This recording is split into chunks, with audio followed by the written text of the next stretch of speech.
झगड़ा इस बात को लेकर कि मुख्यमंत्री कौन बनेगा। क्योंकि देखिए बीजेपी जो है, इसको महाराष्ट्र के इतिहास में कभी इतनी सीटें नहीं मिली। 122 सीटें उसको मिली थी 2014 में, 2019 में 105 सीटें हो गई थी, मतलब कम हो गई थी।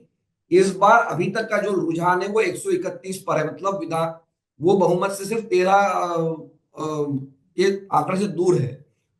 तो कहने का आशय ये है कि बीजेपी का अब दावा बनता है। फडणवीस ने भी जो कहा कि मैं मुख्यमंत्री, हम तीनों मिलकर तय करेंगे। उधर एकनाथ शिंदे भी कह रहे हैं कि नहीं, ऐसी बात कोई तय नहीं हुई है कि जो बड़ा दल होगा उसी का मुख्यमंत्री बनेगा।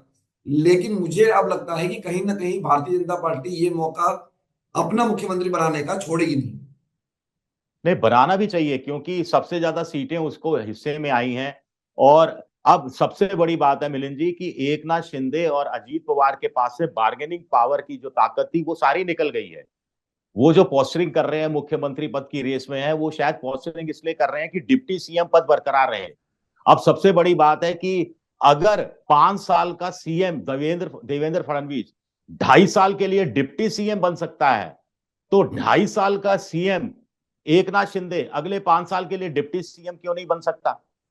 एक कहानी ये है। एक कहानी ये है कि बीजेपी को अब 2 डिप्टी सीएम की जरूरत क्या है, दो बिना डिप्टी सीएम के काम चला लेगी। तीसरा, एकनाथ शिंदे अगर नाराज हो जाते हैं और मान लीजिए महायुति का साथ छोड़ते हैं, तो उनको कुछ हासिल होने वाला नहीं है। महायुति महाविकास आघाड़ी के पास जाकर भी उनको मुख्यमंत्री बनने की संभावनाएं खत्म है, क्योंकि वो सत्ता में नहीं आ सकती। यही हालत अजीत पवार की है। तो बीजेपी के पास विन विन है, सिचुएशन है, दोनों हाथ में लड्डू है।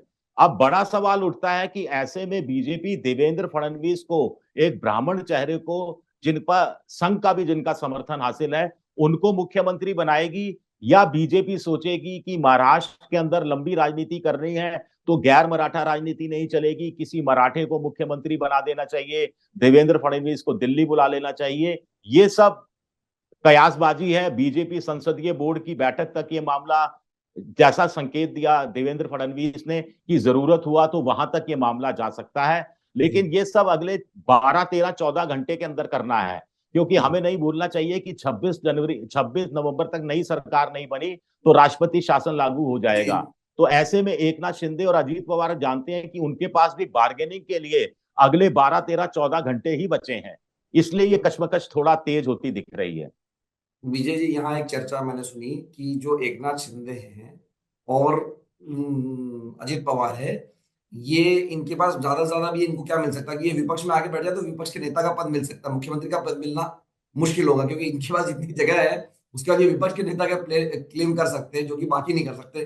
खैर, ये तो एक मैंने आपको चर्चा सुना दी।